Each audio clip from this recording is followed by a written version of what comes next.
A very good evening and a very warm welcome to Buddhist Mahavihara's Facebook page. We are here this evening to actually listen to one of our most popular Dhamma speakers that we have here on the Dhammadana series. He is Bhante Dr. S. Pemaratana. And Bhante Pemaratana is, I'm sure, very familiar to most of our regular listeners here at the Dhammadana series. Now, Bhante will be talking on a very significant subject, which is setting resolutions for the new year. Since we're right now at the end of the new year, and many of us will be, as usually, trying to set our resolutions. And let's see how, in the Buddhist perspective, we will look forward to the future. How we should look forward to the future. As you know, it's been a very tough year for us. And Bante will also, I think, will be talking about a little bit about what happened in 2020. And since this will be the last Dhamma talk or Dhamma sermon here at the Buddhist Mahavihara's online online sessions that we have here on Facebook Live, it gives me great pleasure now to invite Bhante Premaratana to the studio. Evening, Bhante, or good morning to you. Yeah, thank you, brothers. To give her to. It's a very nice, lovely background that you have there at your vihara. Yes, brother. We have two trees on both sides of the Buddha, and one is a Christmas tree. The other one we call it a Buddha Mas tree. Oh, okay. All the ornaments in that tree are the Buddhist ornaments. Dhamma wheel, Bodhi leaf, so we call it a Buddha Mas tree. Okay, not Xmas, but Buddha Mas. That's very interesting. Okay, let me just quickly read Bhante's profile for those of you who are not familiar with Bhante Premaratana.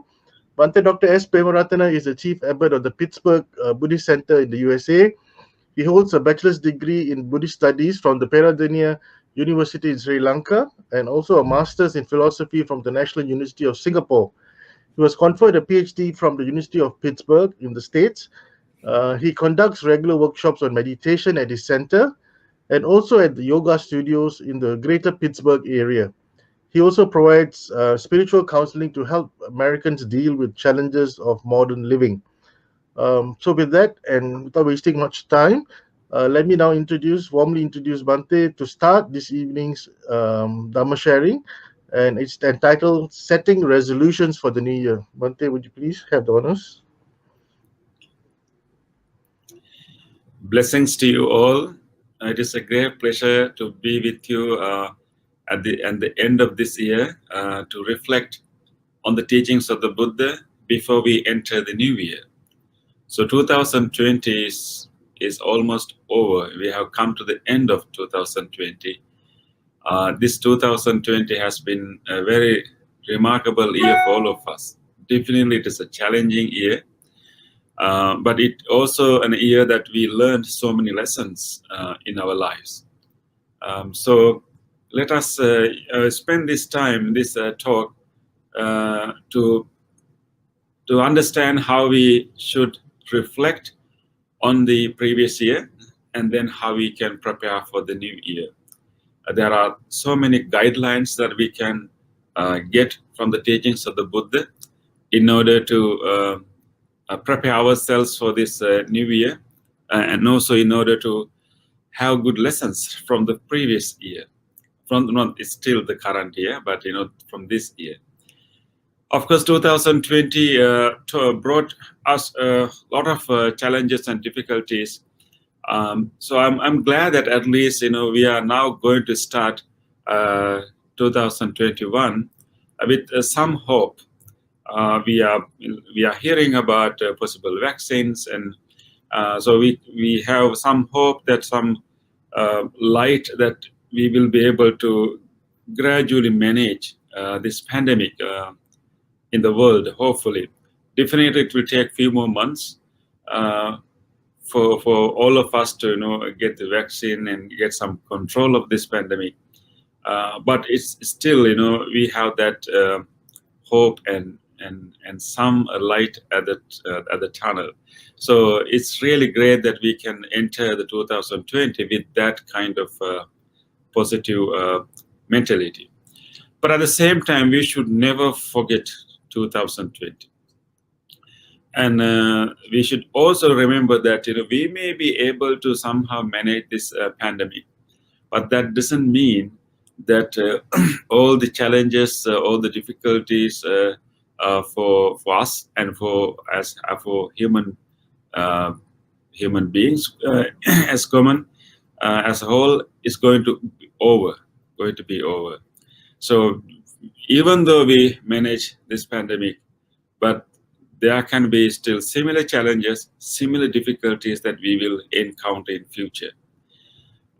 Therefore, we should really learn the lesson from this pandemic and from 2020. I think what the most important thing that we learned during this year is to understand that how fragile is our human life, and to understand how our human life is supported by so many conditions around us, and how even simple conditions, very simple thing like virus, even something that we can't see to our naked eyes, how even such a thing can have a big impact on our lives. So it shows us the idea that how our life is dependent on so many things, and then how fragile it is, and therefore in a way it kind of reminds us how we should take this life is as precious, and at the same time make use of this life for the wholesome purposes. So this life is so fragile, we cannot take our life for granted, and so it is supported by so many conditions. So we have to have that response, that gratitude towards all these conditions that help us to live healthy, live happily, but at the same time understand that this life is not for following unworthy pursuits. This life should be spent to achieve to achieve a spiritual growth. Very important. We need to develop that kind of mentality. So I think that will help us to set a wholesome resolutions for the new year, to understand that life is fragile, and it is something that we should really take care of, and it's something that we should really spend in a very wise manner. If we learn that lesson, that will help us to move to the next year.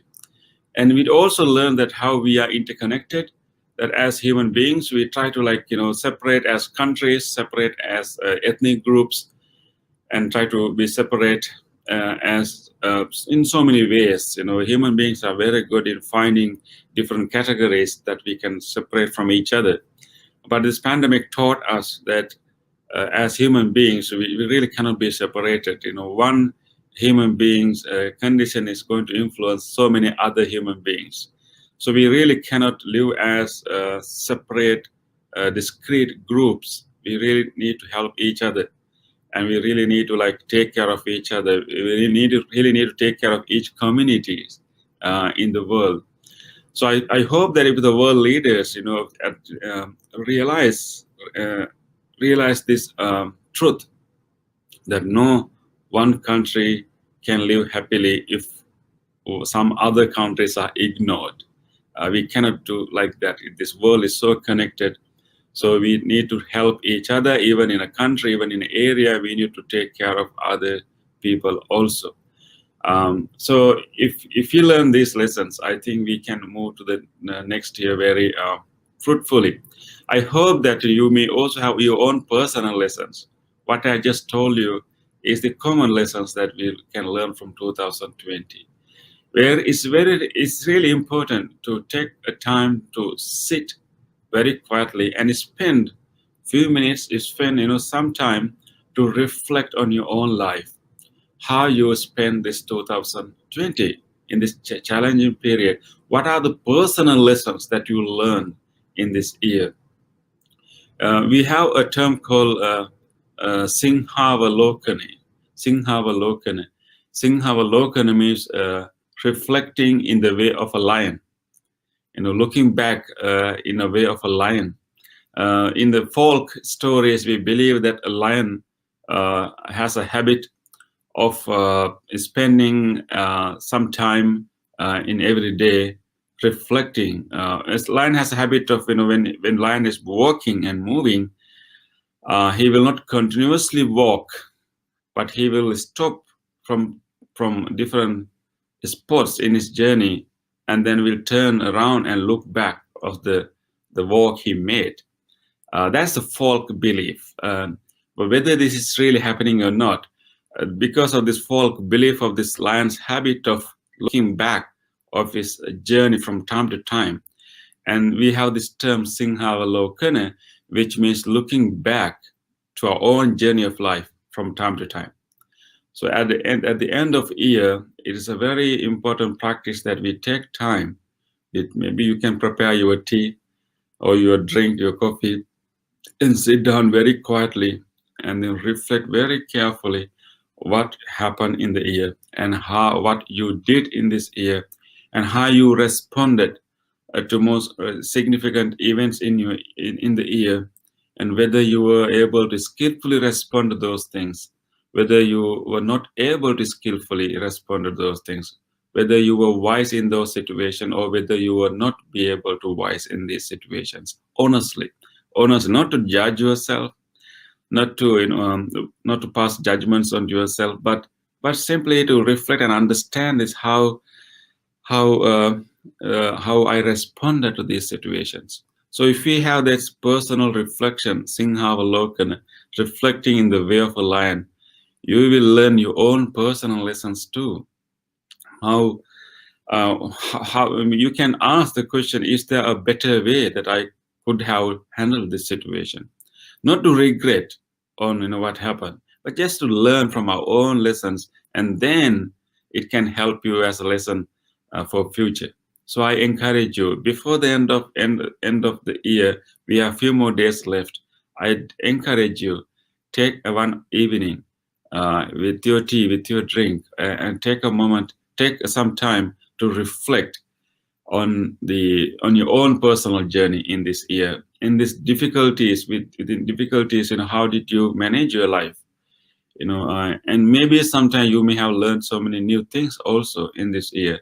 And because challenges and difficulties push us to go beyond our comfort zones and discover new things in our life. So maybe you have such experiences too. So reflect on those things and try to learn your personal lessons of this year also. So with that, let us now move to talk about the next year. And of course, every year is a convention that the earth goes around the sun, like a whole one round around the sun is called an year. But when this year starts and ends is a convention. So of course, the most common convention and commonly accepted convention is this the year. It is a year that we are all spending. So for that year to end, there are a few more days left. But it's important. We live by conventions. So let's consider this as a conventional year, but this is a new year. And let us move to talk about how we move into that year. So if we have all this a convention, if we have that milestone, it can help us to renew ourselves.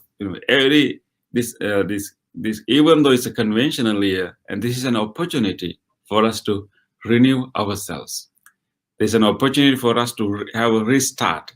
There's an opportunity for us to reset our own life. So let us make use of this opportunity to reset ourselves, to reorient ourselves to wholesome goals.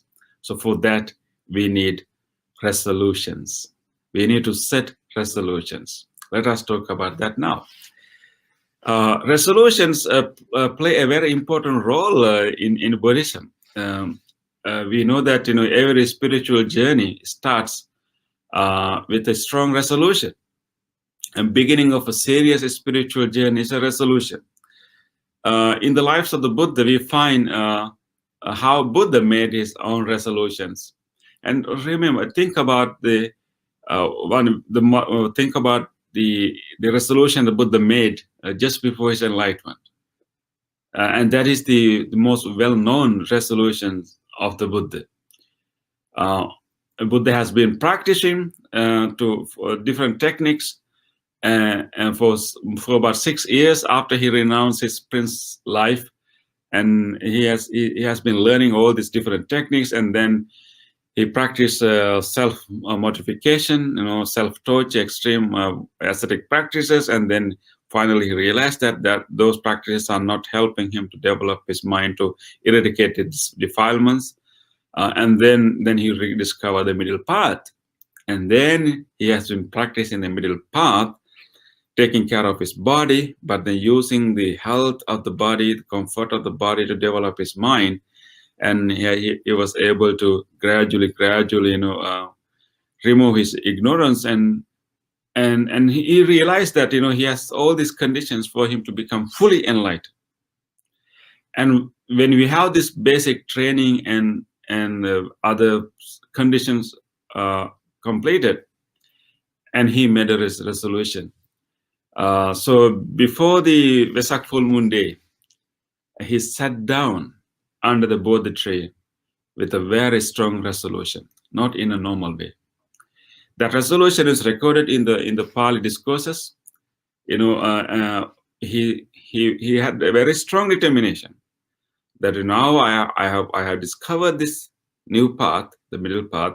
I have fulfilled it. I have some little bit more to complete, little bit more to penetrate to my ignorance and realize the truth behind our existence, my own existence, and the existence of all others. And so he knew that it's little bit more to do. That only happened. So he sat down. He sat down under that Bodhi tree and make a strong resolution. That resolution goes like this: let my skin and sinews and bones dry up, together with all the flesh and blood of my body. I welcome it, but I will not move from this spot until I have attained the supreme and final liberation.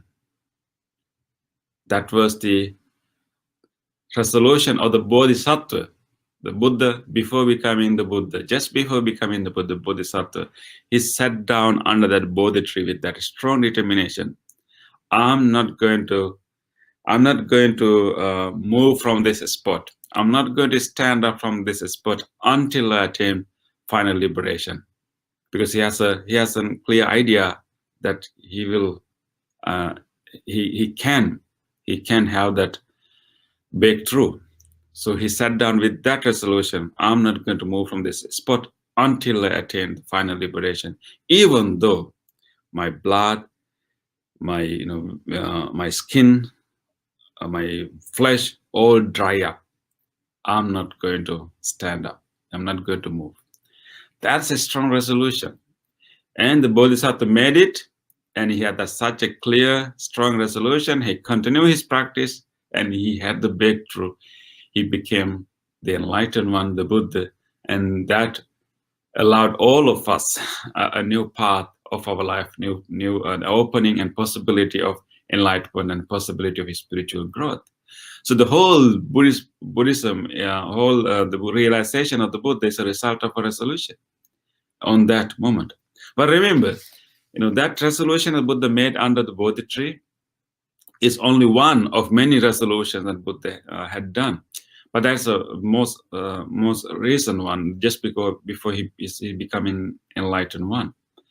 But we should remember the Buddha's whole journey to become the Samma Sambuddha, to become a fully enlightened Buddha, someone who will establish a community of disciples. So his whole journey to become the Buddha is also started as a result of a resolution. The Bodhisattva, before his, the life that he became enlightened, before his life and he was making a journey of perfection. He was making a journey towards the fully enlightenment. But his whole journey started when he met a previous Buddha many millions years ago in a different world cycle. Our Bodhisattva was an ascetic.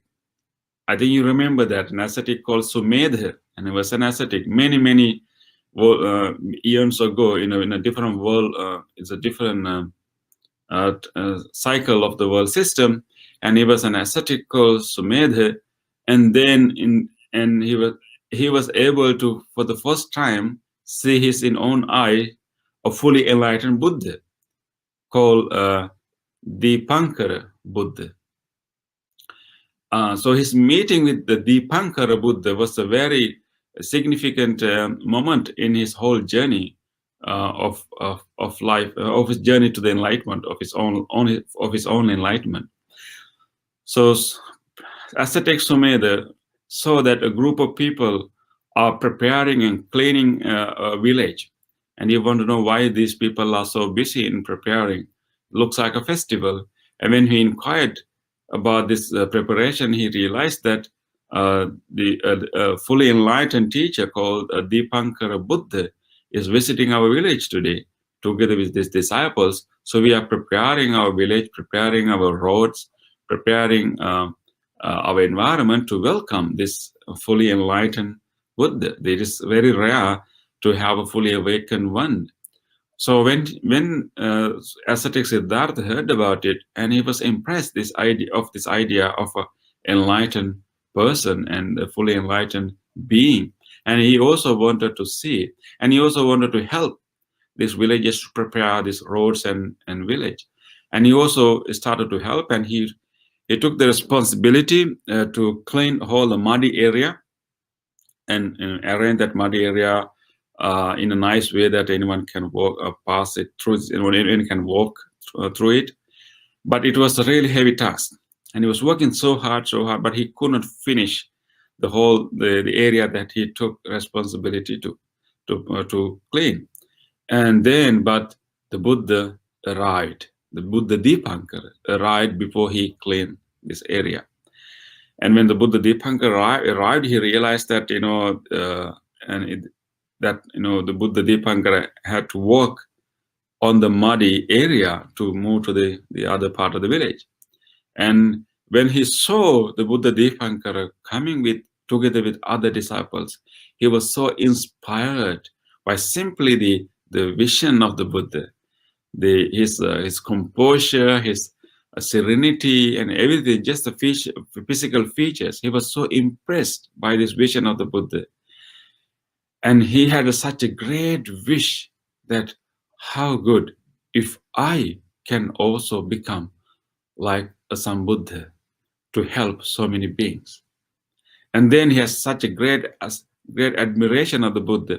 And he didn't feel like allowing the Buddha to walk on this muddy area, on this puddle of the mud. So instead, because of his deep devotion, what he did was actually he invited the Buddha Dipankara, please don't stop on this mud. I'm going to lie on this muddy area, and please stop on me and pass to the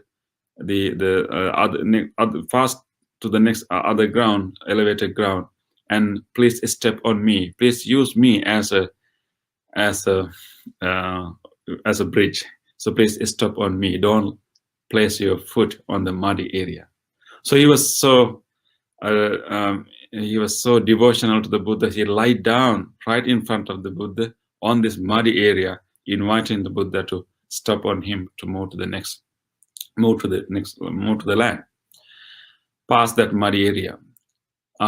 In that moment, the Buddha Dipankara realized the mentality of this great ascetic, and Buddha realized the Buddha Dipankara realized the potential of this ascetic to become a fully awakened one day if he continues all the perfections. He has the potential, he has the potential. So Buddha Dipankara then saw the strong wish this person is having in his mind. The ascetic Siddhartha is having it in mind. So Buddha did not stop on him. Instead of Buddha invite all the monks and other villagers, And Buddha said that I can see a strong seed has been planted in this person's mind. And this person's mind, a seed has been planted. And that seed is the seed of becoming fully enlightened Buddha one day. So today I proclaim that this ascetic Siddhartha will continue his practice, will continue to fulfill all the paramis, all the perfections with great compassion for all living beings. And he will one day become the Buddha, a fully enlightened Buddha like me. So Buddha Dipankara made that proclamation, and ascetic Siddhartha made that resolution so strongly, and from that moment onwards, ascetic Siddhartha started to fulfill all the qualities, all the skills needed for a fully enlightened one, which is given in the 10 perfections. We know about that 10 perfections. And so then life after life, ascetic Siddhartha by different names and different lifetimes fulfilled these perfections. And then in that journey, the end of that journey is to become the fully enlightened Buddha called Gautama Buddha, the Gautama Buddha, or the Shakyamuni Buddha. That whole journey of becoming a Shakyamuni Buddha or the Gautama Buddha, the our Buddha, started at that moment as a result of a strong resolution. So now we can understand how powerful is a resolution. And if you really make that resolution very strongly, it's going to make things happen. It is going to orient you to that direction. You know, when we set a clear, strong resolutions, and then our words and our actions, our other decisions are going to align along that resolutions. And then, of course, all other conditions will fall, will come into be in line with that resolution, and we can make things happen. And that's the lesson we should learn. So, learning from the Buddha, we should also use this potential of our mind, and also to set a goal in our life and set resolutions for our whole life, but also for each individual year. Maybe we can have a large goal, and then we can have supporting resolutions to achieve that goal. So I encourage you to learn from the life of the Buddha. And resolutions are not only part of a fully enlightened one, even for other enlightened monks. When we read the history of many enlightened disciples of the Buddha, we can see so many enlightened disciples of the Buddha have also started their own spiritual journey based on a resolution. And I will give you just one example. I think we all know there were key disciples of the Buddha at the time of the Buddha, and one of them was Venerable Mahakassapa.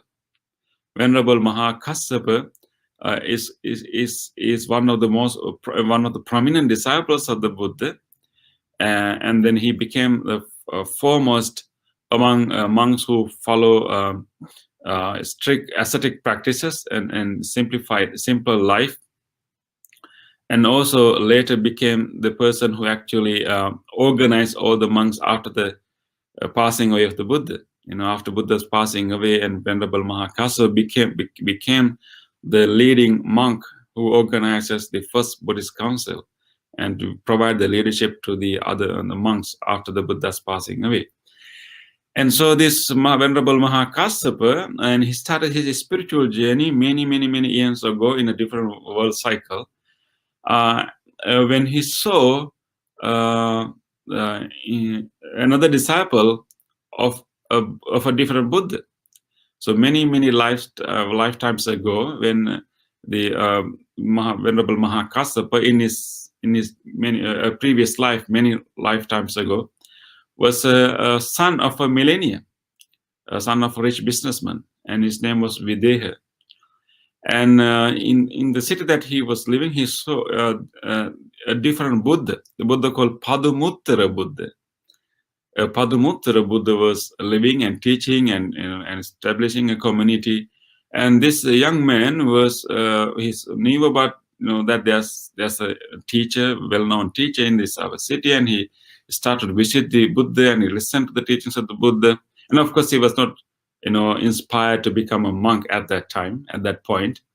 But when he was visiting the Buddha and was listening to the Buddha, one day he was in front of the Buddha, and the Buddha declared another monk in that gathering, a monk called Nishabha, in that gathering, and that monk to be the foremost among the monks who follow extra ascetic practices, like living only on Pindapata and living only in the forests, not in the temples. So there are optional ascetic practices that if monks want to follow, we can follow. We call them Dutthanga or Dutang or Duthanga, additional ascetic practices, and monks can volunteer to practice those ascetic practices, like eating only once a day, and eating only from Pindapata, and only living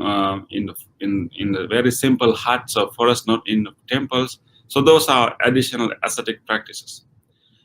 So the monk Nishabha was proclaimed by the Padumuttara Buddha as the foremost among the monks who follow these Dutthanga practices.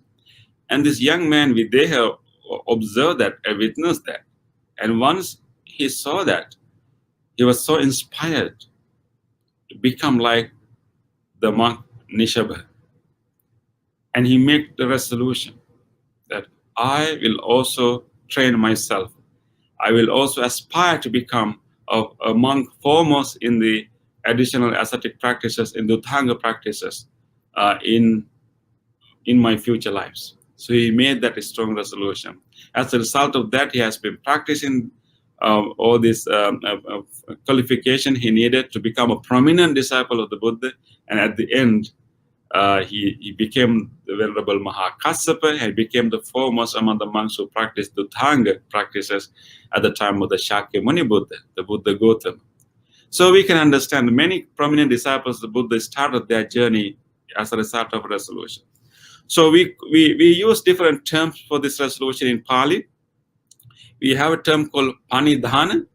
Panidhana means it means resolution. Literally, it means Panidhana means fixation of the mind.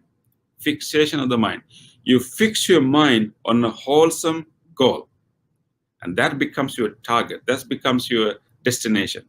So Panidhana, the fixation of the mind, which means a resolution, aspiration, even like a vow. Taking a vow, taking a strong vow. So Panidhana. So those disciples made a Panidhana. And Panidhana is usually a long-term goal, a long-term spiritual goal. We all should have a Panidhana for us, a long-term spiritual goal, how we want to be liberated. And then there's another term called Aditthana. That is a more familiar term for you, Aditthana. Aditthana literally means determination. It also can mean resolution. And if you know that, in the 8 paramis, and 8 perfections, 8 great virtues a fully enlightened one should fulfill before becoming enlightened are called 10 paramitas or 10 paramis, 10 perfections, 10 highest virtues. And the 8th of these 10 is the Aditthana, the ability to stay in, ability to make a strong determination and then stay in that goal without moving. And so Aditthana is a resolution, and we all should have Aditthana even with regard to our small goals in our life. Even a very simple act, like when we want to make a very successful meritorious deed, we should make an Aditthana. I'm going to make this meritorious deed no matter how many obstacles will come on my way. Because usually, whenever we start something, there are so many obstacles on our way. So Aditthana is a resolution to achieve the goal without being influenced by the obstacles, without dropping the goal because of the obstacles. So adhitthana.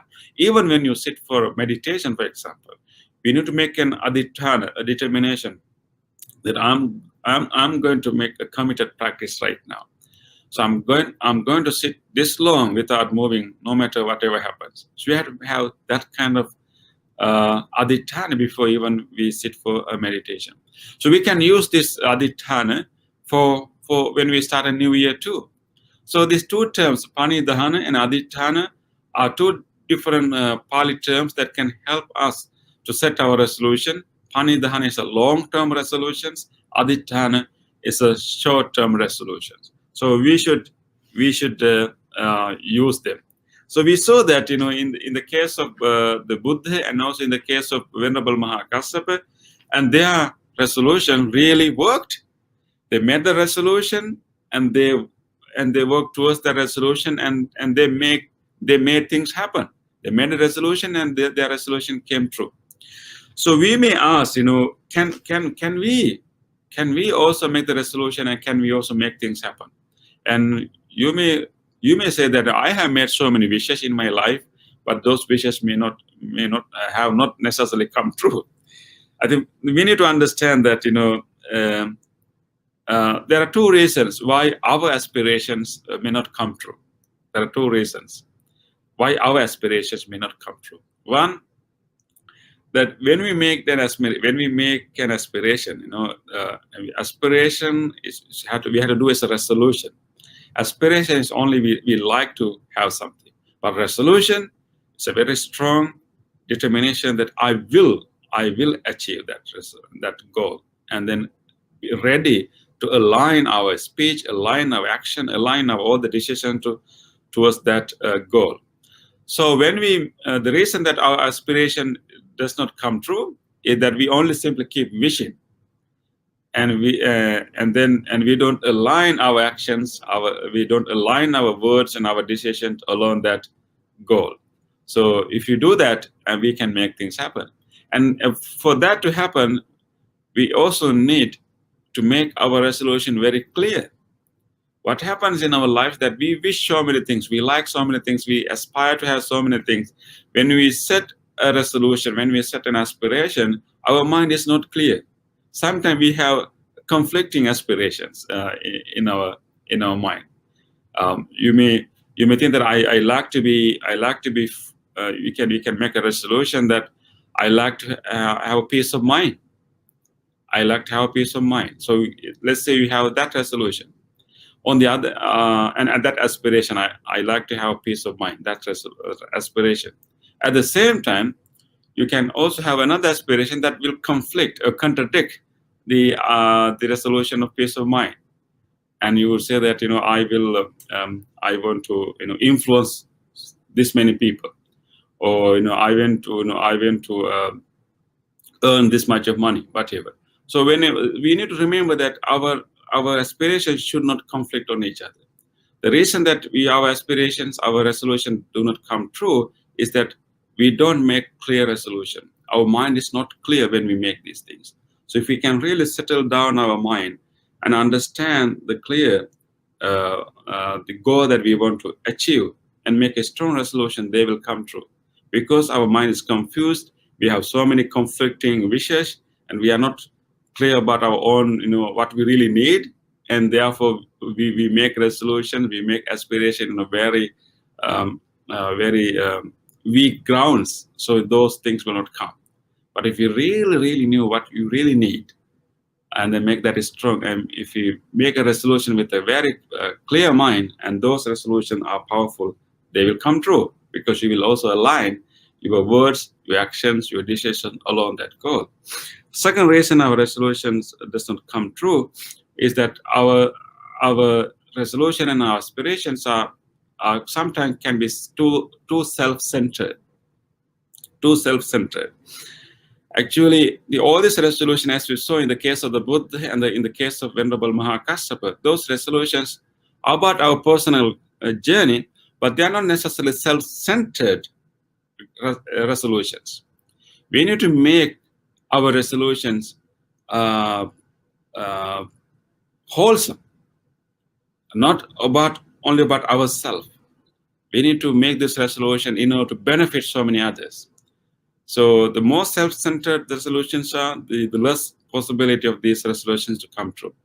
But if we make a resolution that include so many other people, other beings in our resolution, like in making a resolution not only to satisfy ourselves, but also to benefit so many others, and then our resolution becomes wholesome.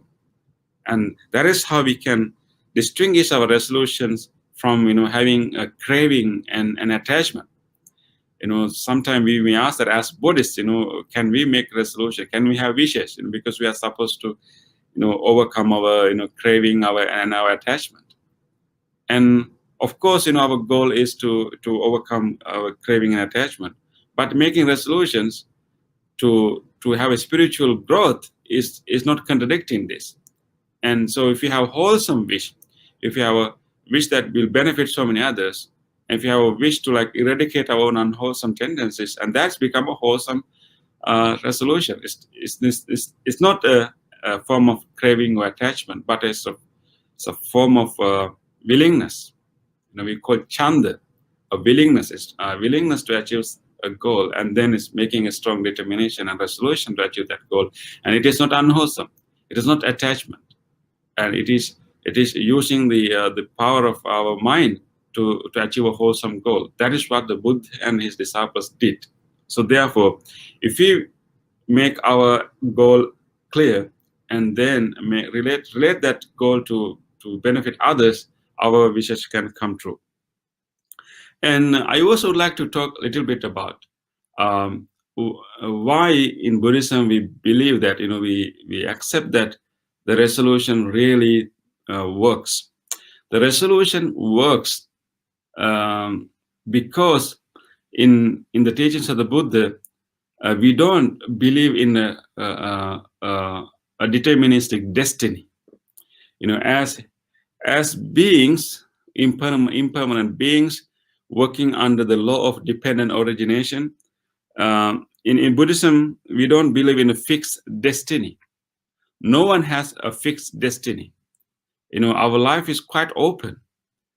And so because we don't have a fixed destiny set by someone else before us, and our life is a possibility. So many things are possible in our life because we do not have a fixed destiny. Therefore, resolutions are so important because we do not have fixed destiny kind of set by someone else, some other power. Our resolution become the direction that our life will move forward. So therefore, it's really important that we make resolutions. If you don't make resolutions, the life will simply sway to here and there, and there's no journey, and there's no fixed destiny to our life too. So therefore, we have to make one. That is making a resolution, or we call panidhana, a long-term goal. And that is why in Buddhism we have a special place for resolutions. So we have to make a destiny. Destiny doesn't come to us automatically. We have to make a destiny. That is, resolutions help us to make that, create that goal, make that destiny. And it's also in Buddhist teachings, Buddha explained that our personality is also not fixed. Our personality is not fixed. We know the teaching of anatta, non-self. There's no permanent personality within us. And of course, there are certain enduring patterns in our life. There's a certain personality traits that we have developed over the years and maybe over the previous lifetimes. But that doesn't mean that our personality is a fixed thing. And therefore, Buddha encourage us to look into our own personality and try to reform it. And adhitthana, these resolutions, aspirations work because we don't have a fixed personality. We can change. It's such a liberating idea that we don't have a fixed personality. If you realize that there are certain tendencies, certain habits in my life that are not beneficial, that are not really bringing me any good, and if you realize that good news is that our personality is not fixed, therefore we can change it. So the resolution, setting resolution is the first step to make these changes. So the resolutions the Buddhism has such a prominent place for resolution because of this underlying doctrinal explanation that we don't have a fixed destiny and we don't have fixed personality. So anything can be changed, and we should make use of that. And so it's also like in that case, along with the same ideas, according to Buddhist teaching, future is also not fixed. Future is also not fixed. And according to Buddhism, we cannot predict future with certainty. We cannot predict future in certainty according to the teachings of the Buddha, according to the teachings of the dependent origination. We cannot predict future with certainty because future is still in the making. This is not kind of already fixed, already determined by someone else beforehand. Future is in the making. And of course, based on our current situation, we can make some predictions. Like if you study hard, we can say that you will pass the exam. And if you follow your moral precepts, we can predict that okay, you are going to have relatively peaceful life, life free of troubles. And so, based on our current conditions, we can make some predictions, but no fixed, we cannot make predictions with certainty of the future. That is the Buddhist teaching, because future is not there yet. It is still in the making. Therefore, we can create the future that we want. And if we change the conditions right now, it will bring us a different future. If we remain like this, it will bring about another future. And if whatever changes we are doing right now will change the kind of future that we are going to have. So future is not fixed. So because of that, resolutions are so important. And setting these goals are very important because that is the direction that future will, continue to evolve into. So therefore, it's really important that we make use of that. So in the way, actually, the resolutions are in a way of making use of the impermanence for our own purpose. Everything is impermanent, including our life, every situation. Nothing is fixed. So setting a resolution is making use of this impermanence of life for our own benefit. That is what we are doing here. Because nothing is fixed, we can gradually make this. We can gradually make the future that we want to achieve. Of course, it requires setting a resolution and also efforts. But it's important that they are not fixed, they are not given to us. We have to make it. So that is the basis for the resolution. And the whole idea of karma is also based on that. The karma means that we make our own destiny. Whenever you hear the karma, and karma means volitional actions, right? It's a volition. It starts in the mind. It's a volitional actions, and whatever volitional actions become the karma. And whenever you heard the karma, usually people think about only the past karma, but people have forgotten that, we still have the ability to create new karma, right? I mean, when we talk about karma, it looks, and people tend to think that all the karmas are the past, and now we feel like almost like we don't have any more power to make new karma. No, we have the potential. We have the ability, we have the capacity to do more karma, even right now. No matter whatever the karma that we have in the past, it is influential, but our ability to do karma is still here. So why not we create, more wholesome karma right now, and then that will change the future. So karma, whenever we hear the term karma, it's always people only think about the past karma. They don't think about the present karma, the karma that we can do now. Our possibility, our capacity to do karma is not over yet. We can still do karma and then change the overall result.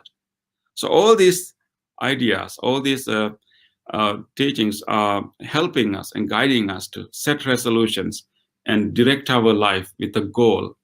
And when it comes to the new year, we can really prepare ourselves to make specific resolutions just for the new year, and those resolutions, those aspirations should be aligned with your larger spiritual goal.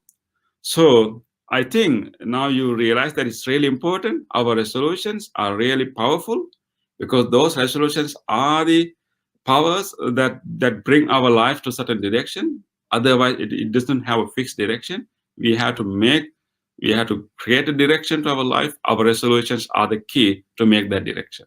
So make use of that. And I really encourage you to reflect on this 2020 and then clear your mind and make good resolution for the next year. And this is an opportunity for you to start anew. This is an opportunity for you to correct yourself. This is an opportunity for you to grow more and more. So make resolutions. So I'm going to give you a few tips, how you can make resolution and stay into resolution. What's really our really challenge is not only to make resolution, but also to stick into resolutions. So I'm going to give you a few tips how you can stick into resolutions, not only making them, but also how you can stick into them. So think about, what changes you like to see in your life.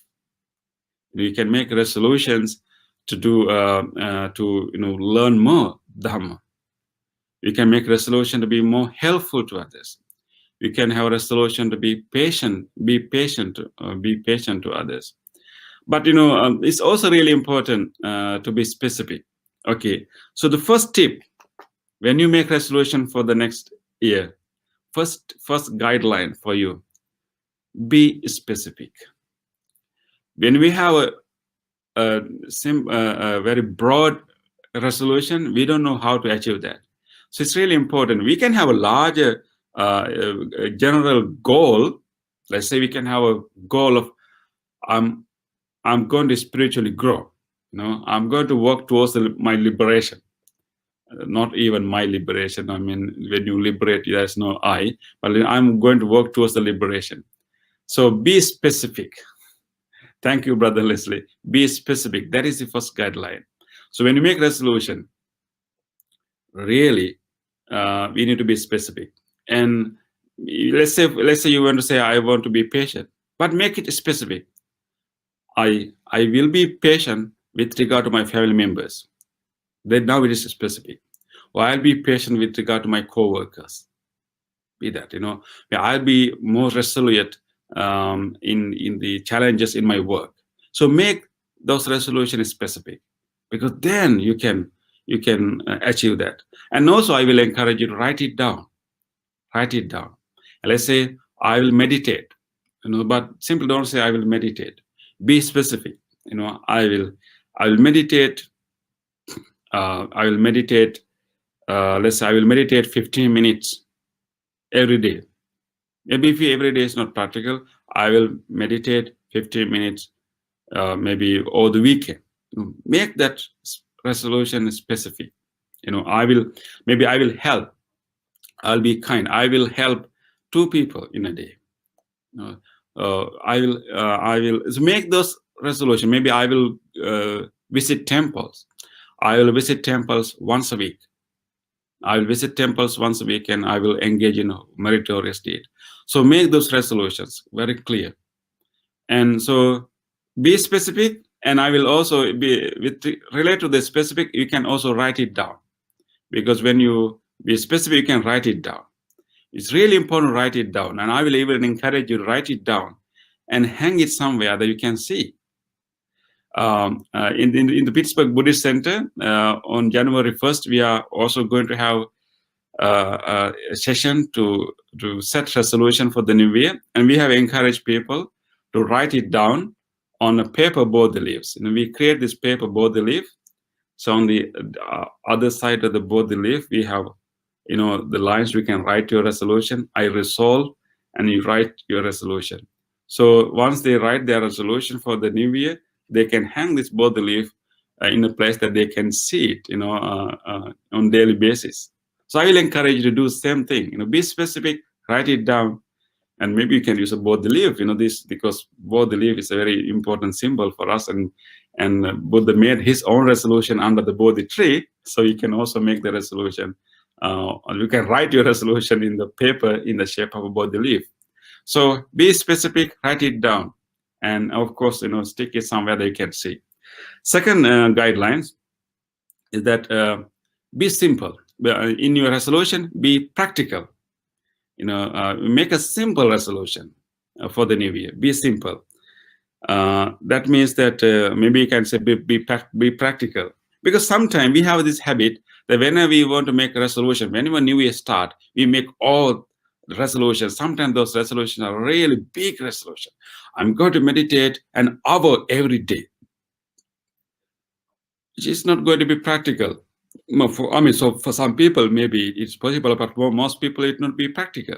So when we make resolution, usually we have a weakness that we go overboard. We go overboard. You say that I will, I'll be kind to everyone I will meet. So we go overboard. Of course, we have to be kind to everyone we meet. But when we make resolution, we have to we have to be specific, but at the same time be very simple and practical that we can achieve. We have to set an achievable goal within the available resources, within the available time for us. So let's say I will spend more time with my family. That's a good one, and that's achievable one. So the second guideline is to be simple and practical. Be simple and practical. Don't try to make really huge resolutions that ultimately you will fail to achieve it. And be humble and make very practical, small, each step at a time, little by little. We cannot make complete change to our life. Recognize the weaknesses in your life, what you want to change, what you want to correct, and make a very practical resolution, short term, a very simple resolution. A little bit change, not a big change yet, little bit change. Within a year, we can achieve only a certain level of change. So make it practical and simple. And the third guidelines is that proclaim it. Proclaim your resolution. And usually you can go to a teacher. Of course, you can go to a teacher, your spiritual teacher, in front of a monk, and just inform the monk, Venerable Sir Bhante, this year I have made this resolution. Maybe I have made this resolution. And maybe even you can have few resolutions, but don't make it too a long list. Just few, maybe less than 5 will be much enough, big enough.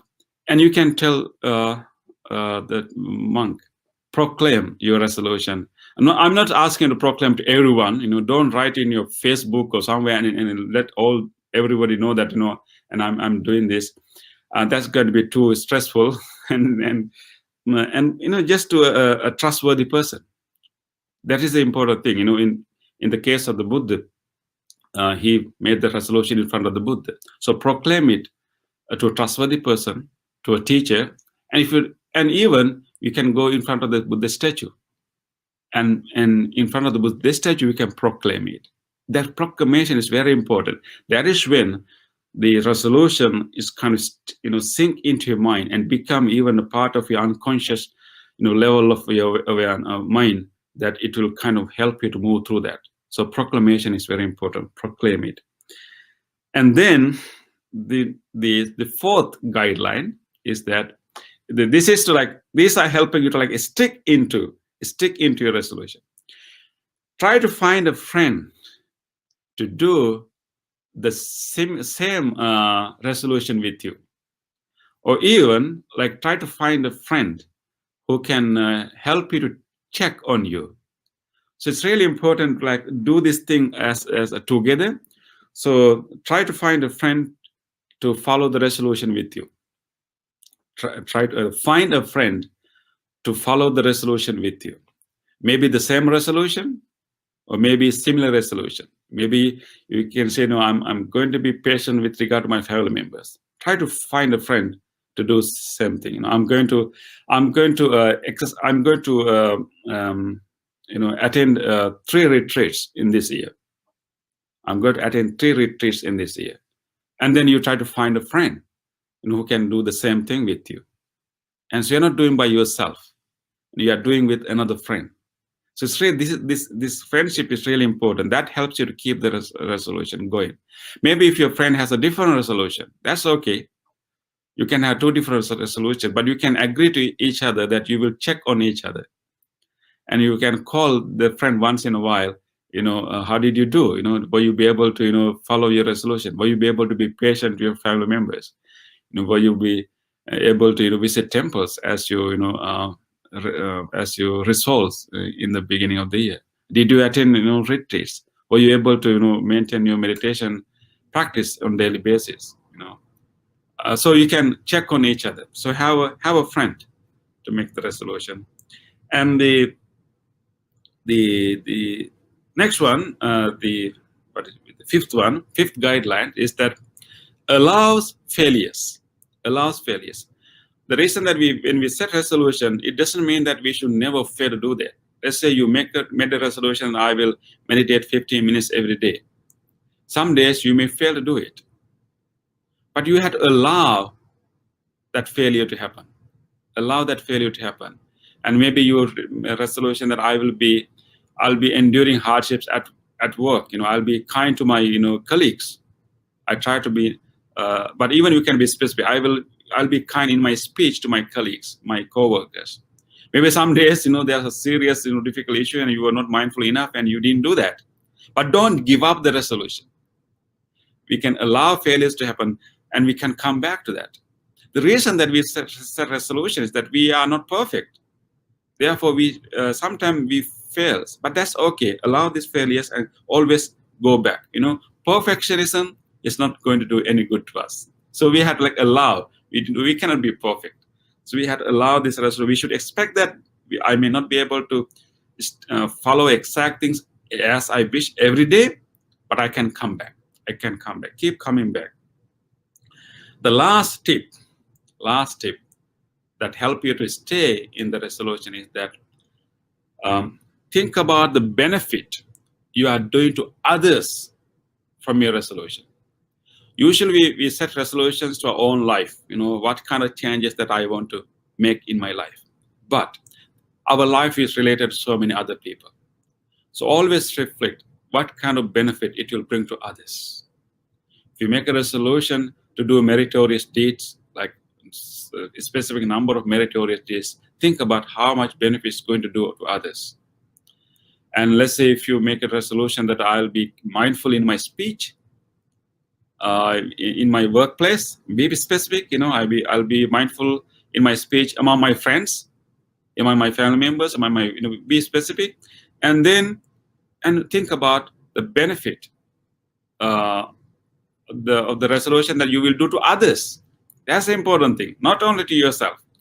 Benefit that you will do to others. That is so important, because whenever we think about the benefit that it will do to others, it helps us to stick into that resolution. It's not only about us. It's about all others that live with us. Even a very private practice like sitting for meditation, going to benefit to us to manage our own emotions, to eradicate our own defilements. But that has a great benefit to others.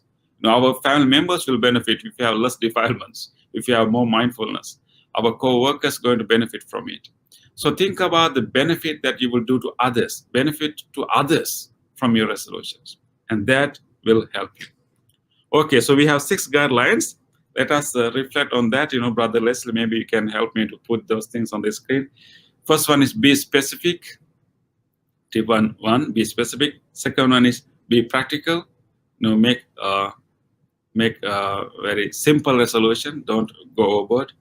And third one is proclaim it into a teacher or trustworthy person, and then try to find a friend to set the resolution with you, and allow failures. And the last one, think of the benefit that you do to others from your resolution. Thank you.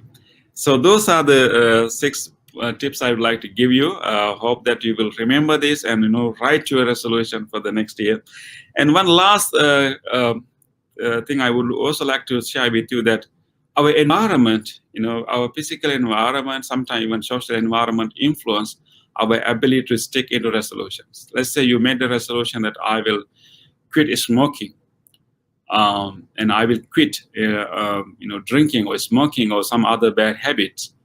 And environment is so important in such situation. If you really want to get rid of a bad habit, think about this also, because environment triggers for us to go into that bad habit.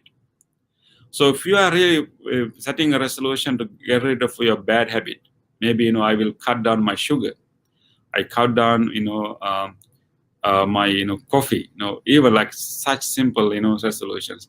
And maybe you're getting rid of any kind of bad habit, whatever addiction that you want to. Maybe I will cut down my time on the social media. Sometimes that has become an addiction for many people. That's a good resolution to make in this new year, to cut down my time on social media. I'm sorry, of course, you are now listening to this talk also from the social media, but sometimes we spend too much time unnecessarily for less useful things in our life. So we can make a resolution to cut down. And in order to get rid of any bad habits, environment is important. So we need to make changes to environment, where we place our cell phone, and make sure that if you have such a resolution, I will cut down my time that I waste on my social media. Make sure that when you sleep, your phone is much away from you, and change your environment, change your room, change your house, and changing the environment is helping you to get rid of a bad habit. Any bad habits is triggered by something that you see, something that you smell, something you hear. So try to remove those triggers and change the environment, and then you'll be able to really get rid of your bad habit as a result of your strong resolution. So I hope that we are now ready to reflect on our previous year and learn the lessons, the common lessons, and also the personal lessons, and then set our resolution for the new year. New year has not arrived yet. New year is not a fixed year, and just like anything else, it is not fixed. Our future is not fixed. We have to make it. So how next year going to be, it depends on how you make it. Of course, how others also contributed to it, but you can be the initiator. So I hope that you learn the power of the resolution, the power of the mind, and also using the impermanence for own benefit, and then use the power of your volition, power of your intention, power of your resolution, and make the year that you want it to be.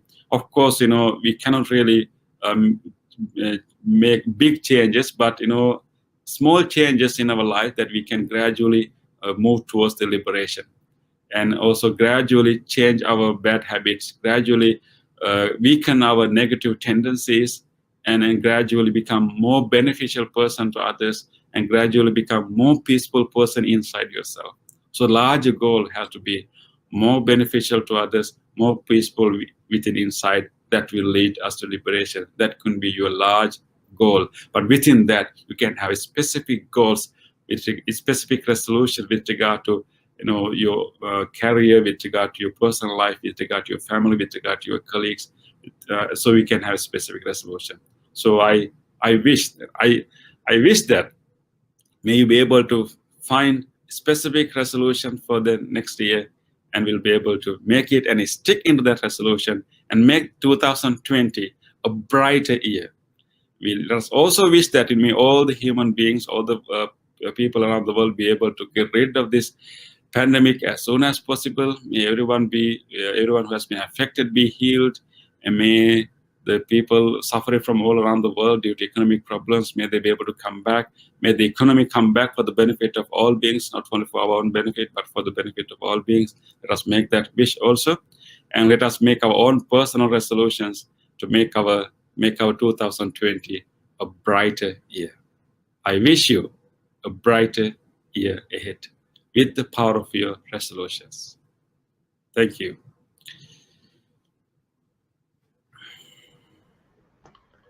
Thank you, Bhante. Thank you for that very inspiring message for us at the end of the year.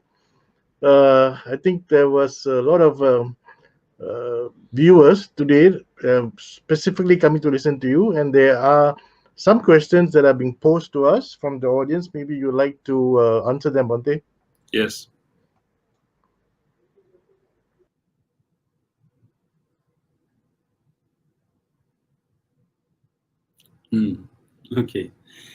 Okay, this is a good question. How we can have the mindfulness of the present moment and have resolutions for future goals. I think that's what it comes at the end, right? So how we can be mindful.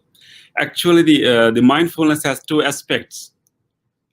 So we need to remember that original meaning of mindfulness is to remember. So sati, the word sati, sati comes from the verb called sarati, which means to remember. So the mindfulness has two aspects. One is to remember our large main goal, and then be mindful of the present moment, whether our present moment activities align with the large goal. That is the true meaning of mindfulness. You remember the impermanence that taught by the Buddha, and then in the present moment you explore, you become aware of your present moment, but not without any goal. Our mindfulness has a goal. It is not a simple, observation of whatever going on. We have a goal. We have a goal to experience impermanence. At least in the context of Buddhist practice of mindfulness, our whole goal of practicing mindfulness is to realize, is to experience impermanence, to experience unsatisfactoriness, and to experience non-self. The three characteristics, to directly experience them. That is our goal. We are not simply doing mindfulness without any purpose. We have a goal.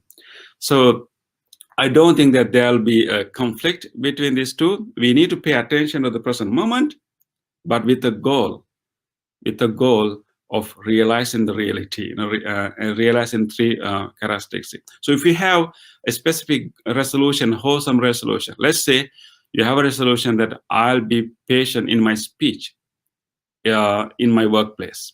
Okay, let's say we have that resolution. Okay, now let's say when you practice mindfulness, if you have that resolution as a guiding principles, so you can use and you can be mindful of your speech and remember the resolution you made. You can be mindful of the resolution you made, and you can mindful about the speech that you are making right now. And you can use the resolution you made beforehand and remember that, and then use this mindfulness to align and change your speech. So I think mindfulness is not simply paying attention to the present moment. It is paying attention to the present moment with a goal, with a wholesome goal. So setting resolution helps us to have that goal. And without a resolution, mindfulness has no direction. We don't know what to do. We can simply pay attention to whatever going on in our mind and in our body, but we don't know what to do. We need to decide whether we want to continue, whether we want to drop that. So we have to have a resolution for that. So I don't think that there's a contradiction there.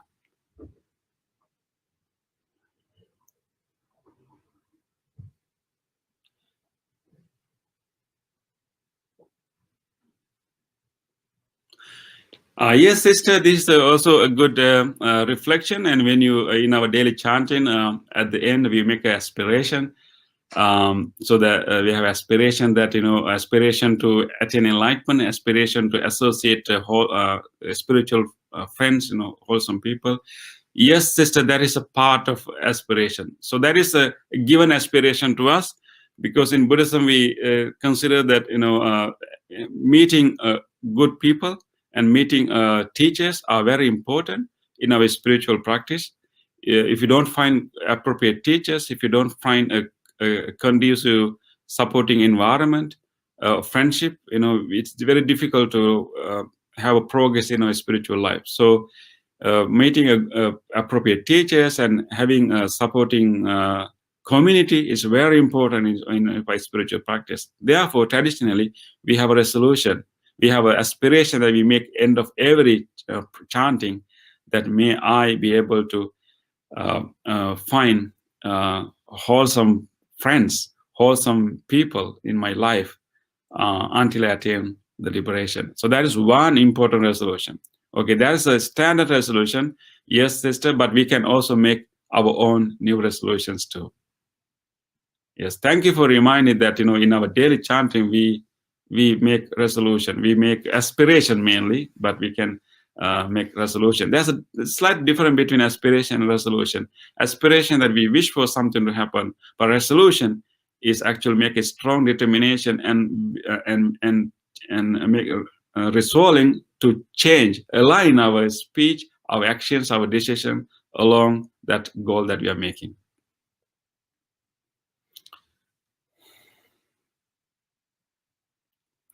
Will our past karma influence our future? Yes. I would say past karma influence our future definitely, but I think mostly our present karma influence our future. So because our present become the past to the future, right? So let's say our present karma influence the future. I think we need to understand that the karma works not like karma works as a whole. We may have done so many individual different karmas in our life, but the way our the karma is actually the influence that those volitional actions had made on our mind. So when the karma is giving its fruits, they are working as a whole. Of course, there are certain specific karma that will specifically influence us, but in general, this karma works as a whole. So therefore, what we do in the present time is going to really influence the general outcome of any specific karma. So our past karma definitely influence future, but in that case, I think our present karma influence future more than the past karma. So our present karma is more powerful because whatever we have done is already done, but now we have the possibility to do the new karma again and again. Our present karma will decide the future. So then of course when it comes to comes the future, our present become the past. So I can say yes, past karma influence future, but actually in reality it is the present karma that influence the future.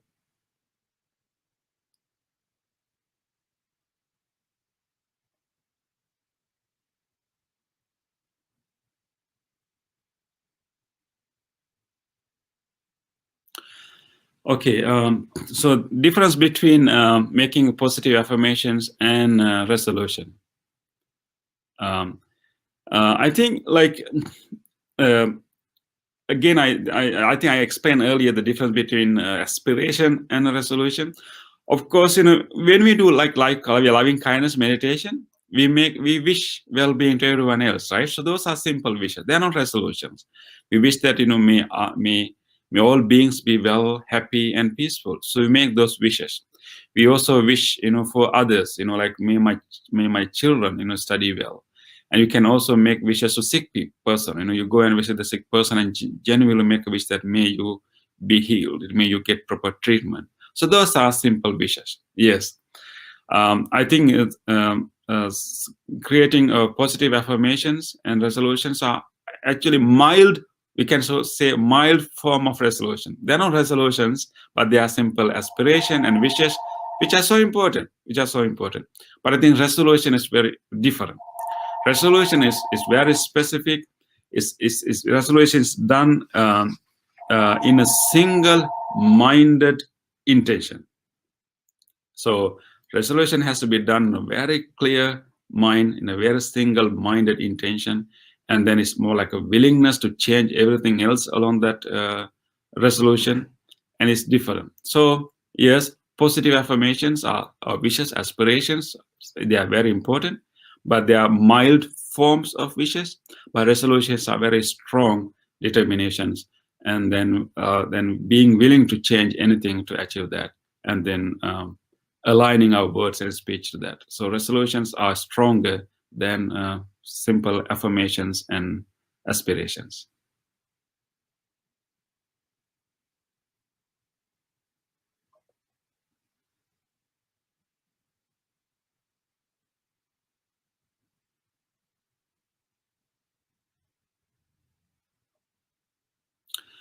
Okay, yeah. Yeah, this is a good comment, brother. Yes, using the life of the Buddha as a guideline for us to live our own life, definitely. Not only the teachings of the Buddha, the life of the Buddha itself is a teaching for us. So Buddha gave his teaching in his words, and he explained very intricate, complex doctrines in his words. But at the same time, he also taught the Dhamma in his own life, through his own life. Yes, brother, is exactly correct. Life of the Buddha itself is a great example for us to live our life, how to face obstacles, and how to endure hardships. Buddha has gone through all these things. At the same time, how Buddha, sacrifices so many things to achieve the final goal of liberation. Definitely, life of the Buddha is the main guideline, for us to live our life. So therefore, we should learn more and more about the lives of the Buddha, and learn from the life of the Buddha. Yes, I would approve that comment, and definitely in my own personal life also, the life of the Buddha is such a great inspiration. I always ask, what would the Buddha do in this situation? If same thing happened to the Buddha, what would the Buddha do? That's a good question to ask from you. Whenever you are facing a difficulty, a challenge, disappointing moments, what would the Buddha do? And that will help you to make a good decision. Yes, thank you, brother. It's a good point. Thank you, Bhante. So we have come to the end of the Q&A, and it's almost 1 hour 20 minutes we have taken. And I think there's a lot of interest in resolutions. So before we end, can we go on to the Anumodana, Bhante, to transfer the merits to all the dearly departed as well as to all our devas?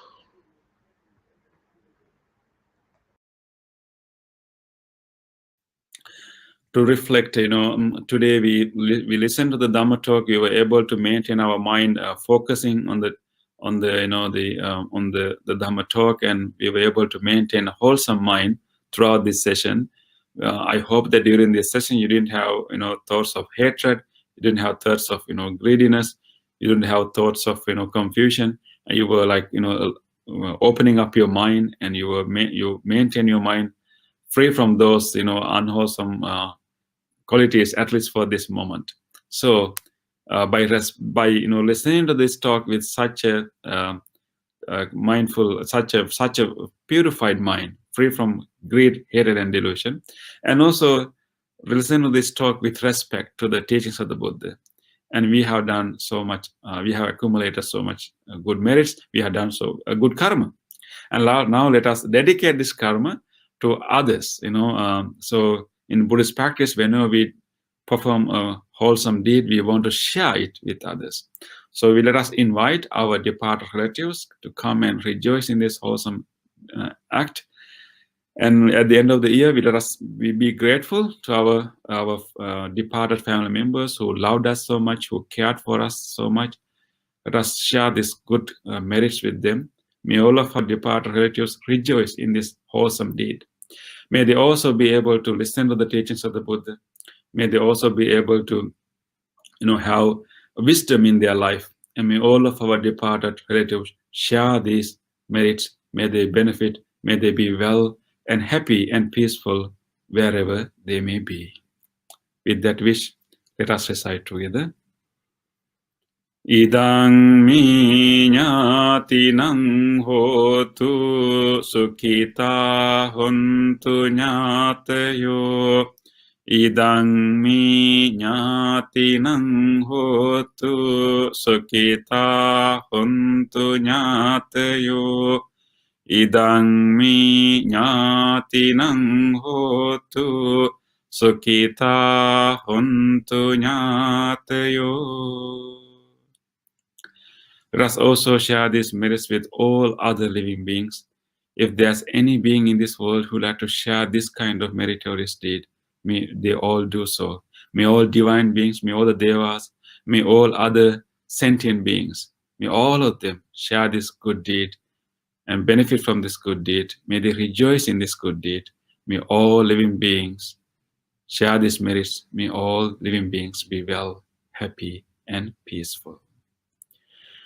Ittavata ca amhehi sambhatang punya sampadang sabbhe devanumodantu sabbha sampatti siddhya sabbe bhuta anumodantu sabbha sampatti siddhya sabbe sattha anumodantu sabbha sampatti siddhya.